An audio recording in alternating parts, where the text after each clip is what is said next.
The following podcast includes scary stories with content that could be triggering to some listeners.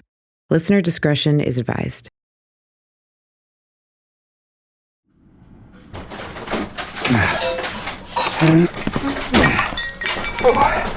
Hello. Welcome back to Radio Rental. I'm so glad you're here. I might need someone to spot me.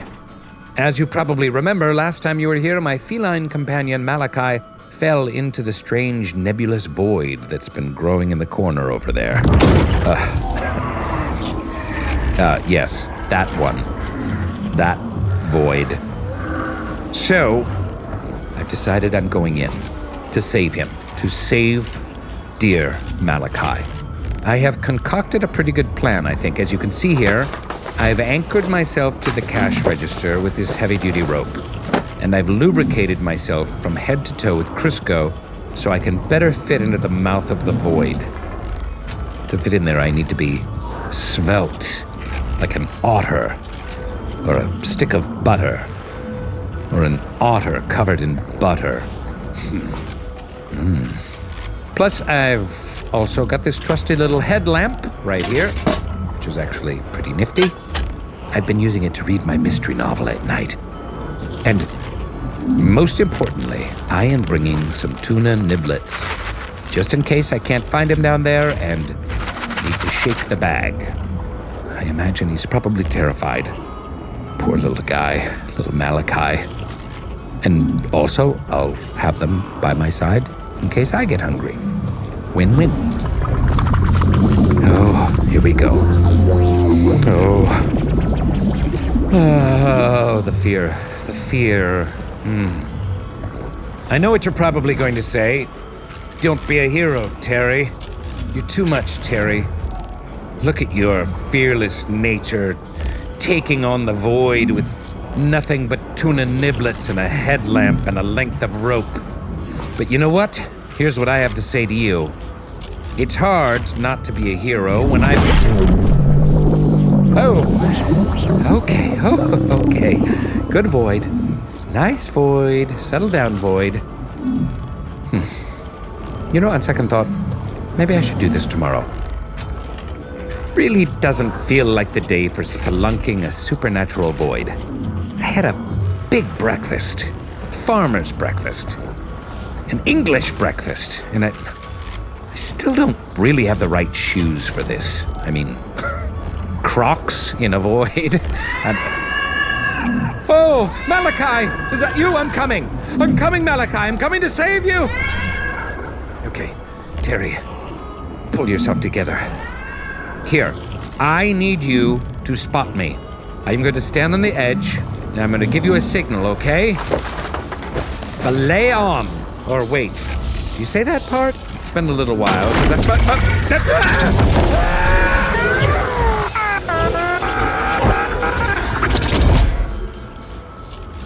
Hello? Hello, can you hear me? I'm in the void. It's actually kind of surprisingly cozy in here. It's nice in the void. It's a good temperature.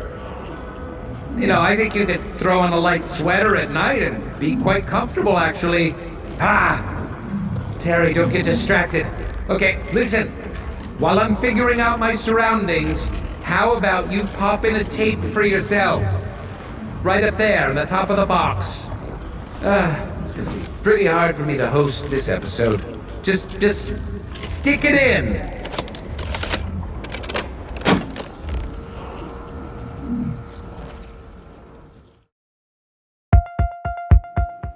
My brother and I were working together on a piece of property that my family had owned. This piece of property, it was really big and open. There were a lot of points in time during the day where we had excessive amount of time to fill and to keep ourselves amused. There was a big waterway, sort of an inlet that went through this property that seemed to be really good for fishing. We would often catch people trespassing and troll down the waterway. So we figured at some point we'd like to get fishing poles. It'd just be a fun thing to do. It was just one of those things that was in the back of our mind. Right across the street from this piece of property was a mini storage complex. And my brother and I rolled into work one day, and there was a sign out in front that said storage unit auction today. Maybe there'll be fishing poles. There might be an old bike, something interesting. It was a slow day to begin with. Just thought it'd be fun to go over and see what it was all about. Having been a mini storage unit owner as a family business, we had often been on the other side of these where people were abandoning their units and we were auctioning them. When someone abandons a unit, by law, the unit's contents need to be auctioned off. So the facility will contact an auctioneer, they'll put ads in papers, they'll show up, get a group of people there. They open the storage unit door, everyone gets 30, 40 seconds to peek in, and they start the auction. From that point, the new owners of the unit typically have about 24 hours to vacate that unit. So my brother and I walk over to the unit. There's a small group of people there and the auctioneer. He kind of walks us through. We start at the first unit. There were probably 6 or 7 units going up for auction that day. They roll open the door. It's typical storage unit fare. Old mattresses, old boxes of VCRs, stuff that it would cost more to throw it away. But we passed up a couple of them, and at the end of a hall, they had a series of really small units. They're about 4 feet by 4 feet, and the auctioneer opened this one up. My brother and I got excited because we saw fishing poles. There are about 5 fishing poles in the back. Having just wanted a couple fishing poles, we thought this would be great. A good fishing pole can be fairly expensive. They looked nice, and there were 5 of them taped together. We throw down our bid. This one actually gets bid up a little bit, but it only ends up going for about $35. About 40 seconds after the auction starts, that whole unit full of whatever else is in there and 5 fishing poles is ours. We go back across the street, we get some big garbage cans out, we wheel them over, and we start sifting through what's in here. Legal boxes, a small broken desk. There's piles of books, nothing that you would look in there and say, oh, there's some great value here. Clearly someone's stuff that for whatever reason, they just didn't want anymore. And you could understand why they left it behind. We're throwing stuff away. We're kind of laughing about it. We get to the desk and we have that thought, what if someone has left their Mickey Mantle baseball cards and gold doubloon collection in here? We're going to retire from this $35 unit. We're going through and we're throwing stuff away. And the first thing that was just really odd in this unit was the sheer amount of anatomy books. There was just anatomy book after anatomy book. We just thought it was weird. We're kind of sorting all those books aside, and my younger brother, who's in the actual unit, it's too small for the two of us to be in. He's in it and he's handing things out. He gets all excited because he found this tied up garbage bag. And he goes, hey, Ty. Here, check this out. So he hands me this garbage bag, and I look at it, and it's tied real tight. You can't see what's inside of it. He pops out, and we're both kind of like, what's in here? I open up the garbage bag, and I pull it out, and it's just another garbage bag. I untie that garbage bag, and I pull that out, and it's another garbage bag. And they're black. They're like the black thick ones. So you can't see through them. We untie it again, and I pull it out, and there's another garbage bag. And my brother's asking me, what's in there? And I keep saying, it's just more garbage bags. And so I pull it up. His face gets real squinty. He just stares at it. This garbage bag was the thin, translucent bag. And I look and I see at the end, a tail's poked through. This curled out tail has poked through the bag. He's looking at me and he goes, is there a cat in that bag? We both kind of get that look where I don't want to open the last bag. Because at this point you can see it and it's circular and it's skeletal. Sure enough, I open it up. There's a dead cat in this bag. It was the most offsetting thing I had seen. It wasn't like it was a taxidermy dead cat. Its mouth skin had gotten so dry that it had pulled back over the actual skull. This cat was just put in this bag and tied up and left. We just looked at each other. This is just absurd. And we're looking around. And then all of a sudden we're noticing that these anatomy books, a lot of them are animal anatomy books. We just get kind of oddly nervous. We turn back around and we look back in the unit to get more stuff, and we find there's just a bunch more garbage bags in there. He brought out another bag and then another bag. We just sat them in the hallway of this mini storage complex, and we're just looking at them. Then he starts bringing out these odd drawings of cats. Anatomical drawings. They weren't art student drawings. They weren't studies on bones and where bones connect or anything. They were just weird drawings. We found a few of the little pink plastic cat food and water dishes in there. And it just all together, it told just the eeriest story. At that point, I couldn't help myself. We had to open it up and see what's inside. And so you open up the second bag, which is another bag full of bags, and a bag and a bag. You get down there, and then there's just another cat. Except this time, it was more skeletal.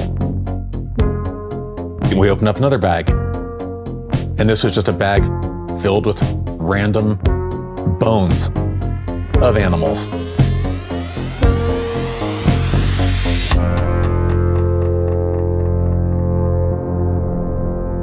As far as we could tell, not understanding full cat anatomy, there had to be 3 or 4 cats at least worth of random parts. And we both had this look, and we kind of looked at each other and we were like, did we just buy a serial killer storage unit? What is this? It didn't feel scientific. It didn't feel artistic.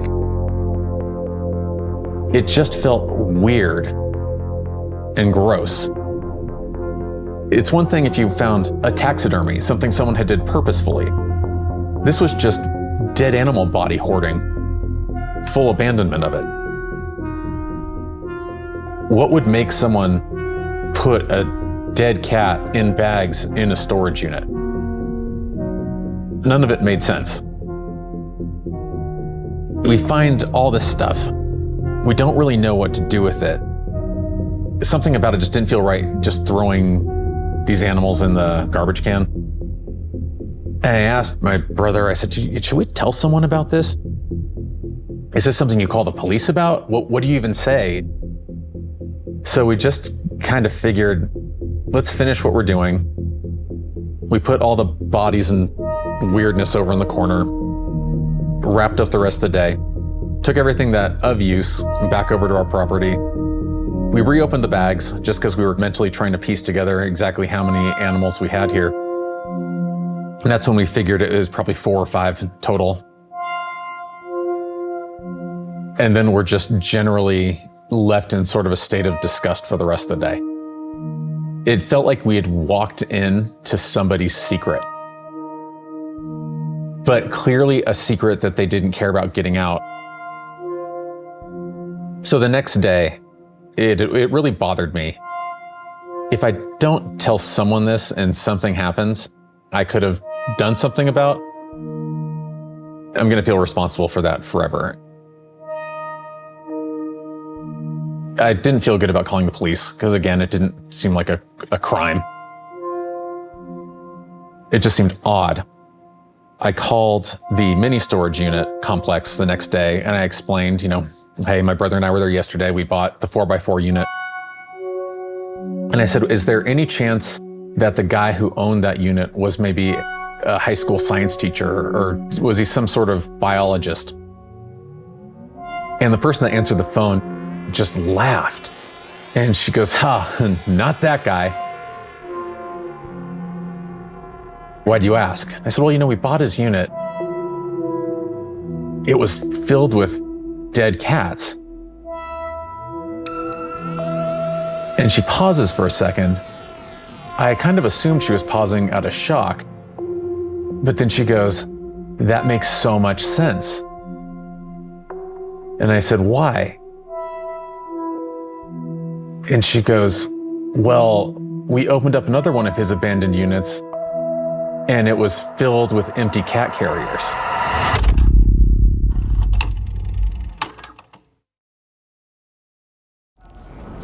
Oh, wow, what a disturbing story. Hey, are you still up there? If you are, it's time for your ads. Listen to the ads. This is the ad break. Don't skip forward on them. Listen to them.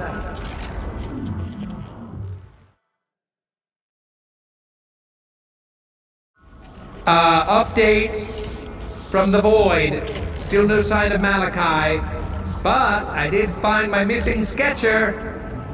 So, small victories. We take our victories where we can find them. I really sincerely hope I haven't lost poor Malachi to this abyss. Malachi! Here, Malachi! Meow, meow. Come get your niblets! Get your tuna niblets! Here they are! Maybe he doesn't like these that much. I'm not sure, they do smell revolting.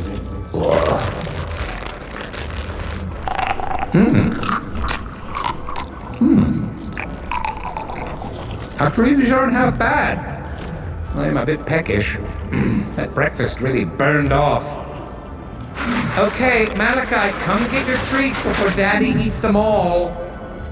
And you, up there, out there, wherever you are, back in your dimension, how about you pop in another tape for yourself, okay? And I'll pop in another tuna niblet.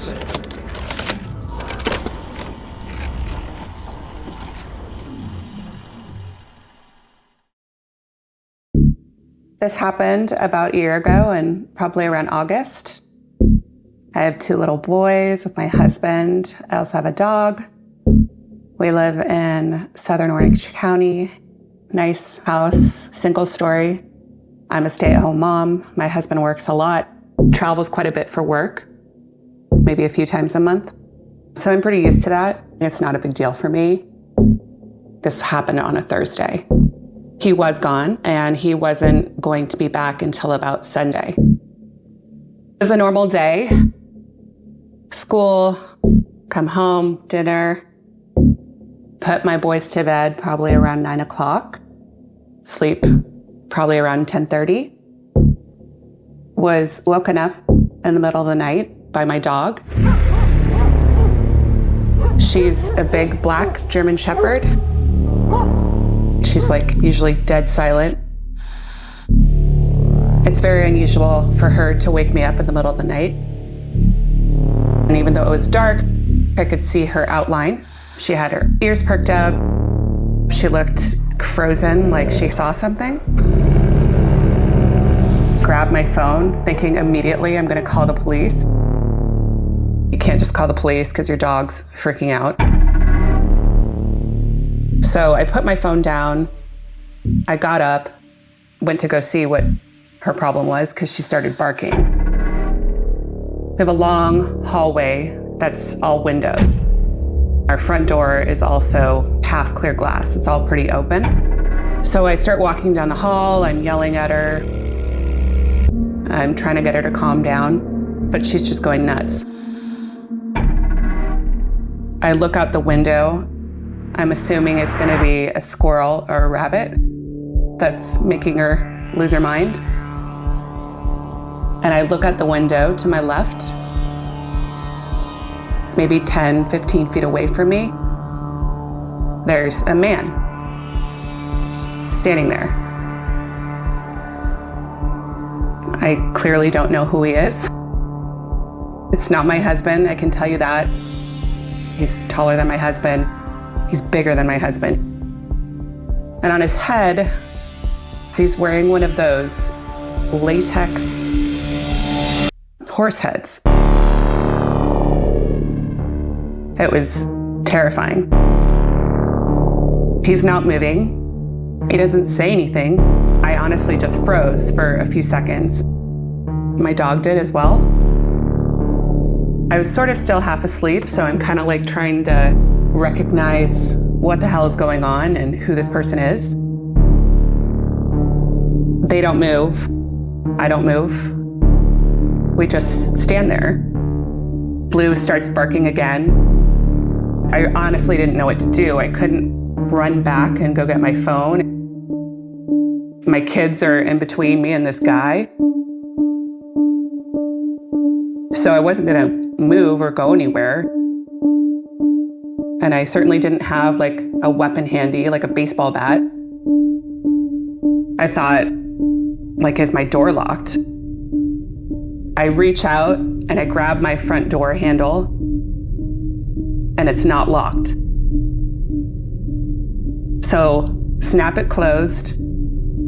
He starts coming closer to the door, towards the glass. All of a sudden, I just kind of freak out and I'm like, you're not getting in my fucking door.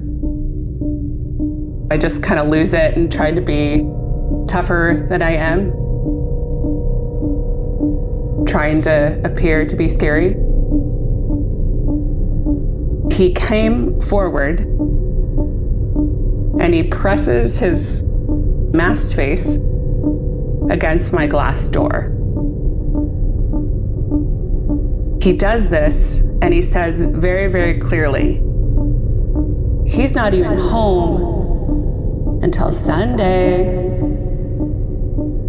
He looks down at my dog and he says, Blue, you shouldn't wake the kids until 7.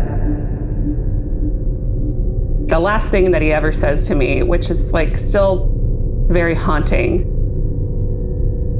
he's like, Mama, you don't even have the code to the gun safe. I don't recognize the voice. I don't know the voice, but he's right. My husband is not going to be home until Sunday, which is a very strange thing. It's not like something I necessarily tell people when my husband is gone. We do have a gun safe. It's one of those hand safes that you put your hand in and it reads your fingerprints. A very strange fact for him to know. I'm starting to kind of back up and sort of snap out of it a little bit. And then he just pulls his horse mask off the glass. He waves at me. He just turned around, walked down the driveway, and he's gone. I was expecting him to come back. I remember like running into our room. I grabbed my phone, I called the police. I checked on my kids. We live in like a 1-story house. There's windows everywhere. Maybe he's not gonna come back to the front door. Maybe he's gonna go to the back door. And then I just waited for the police. I was terrified. I just told him this story. I said there was a guy in a latex horse head who came to my door and was saying really creepy shit. And he knew stuff about my family and he knew things that nobody else would know. So of course they thought it was my husband. Physically, it was not him. This guy was very tall and very big. There's like no possibility that it was him. They basically made it pretty clear that there is nothing that was going to happen. My next door neighbors do have cameras. The closest thing to being caught on camera was a figure, a black blob. But if you really look at it, and if I said, oh, do you see the horse head? You could see it. I mean, you could see it's like an outline. It's definitely not like a normal human head. Aside from that, nothing. Called my husband. He's like, what the hell is going on? My first question was like, who would you tell about this? And he's like, well, I've told friends offhand. He knows a lot of people. He's a pretty social guy. I just cannot imagine anyone doing something like this. It wouldn't be necessarily the stuff that this guy knew. I expected something else to happen. I expected him to come back or something bad to happen. We have cameras covering now our trash cans, our front door, our back door. Everything is secure. We've alerted our neighbors, we've talked to people, nothing happened. No one ever came to our door, nothing was left, absolutely nothing. I think about it a lot. I just feel extra cautious about locking doors and windows and just being super aware of my surroundings, people that I meet, people I talk to. It doesn't go away. I'm constantly trying to figure it out. Who the fuck is this guy? Is this person watching me in the grocery store? It's like a mind fuck, right? Because if there were resolution to it, then I'd be fine right now.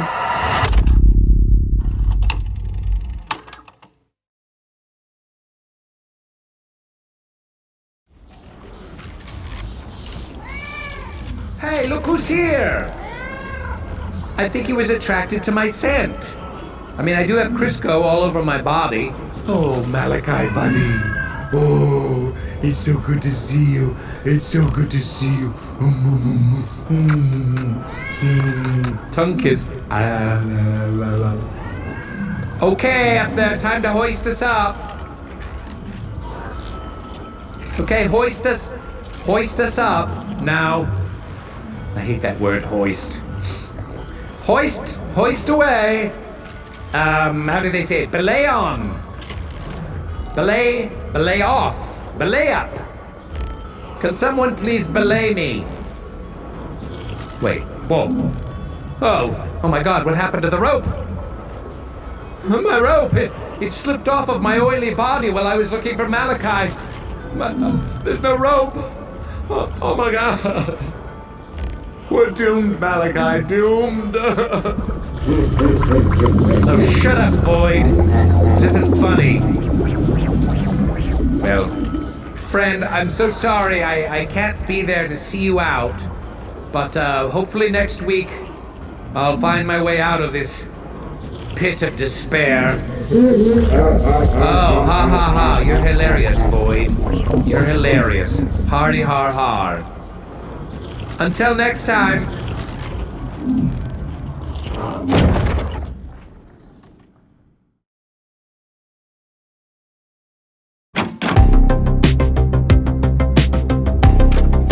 Radio Rental is created by Payne Lindsay and brought to you by Tenderfoot TV. Lead producer is Eric Quintana. Executive producers are Payne Lindsay and Donald Albright. Hosted by Rainn Wilson as his character, Terry Carnation. Written and produced by Meredith Stedman. Supervising producer is Tracy Kaplan. Associate producer is Jaja Muhammad. Editing by Eric Quintana, Mike Rooney, Sean Nerney, and Sydney Evans. Additional writing by Mark Lachlan. Sound design, mix, and master by Cooper Skinner. Additional sound design and mixing by Devin Johnson. Original score by Makeup and Vanity Set. Video editing by Dylan Harrington. Cover artwork by Trevor Eiler and Rob Sheridan. Special thanks to Oren Rosenbaum and the team at UTA, the Nord Group, Station 16, Beck Media and Marketing, and the team at Cadence 13. If you have a radio rental story that you'd like to share, please email us at yourScaryStory@gmail.com or contact us via the form on our website, radiorentalusa.com. Follow us on Instagram and Twitter @Radio Rental. You can also follow the illustrious Terry Carnation on social media. Just search @Terry Carnation. On behalf of the Radio Rental Store, we'd love it if you'd subscribe, rate, and review. Thanks for listening.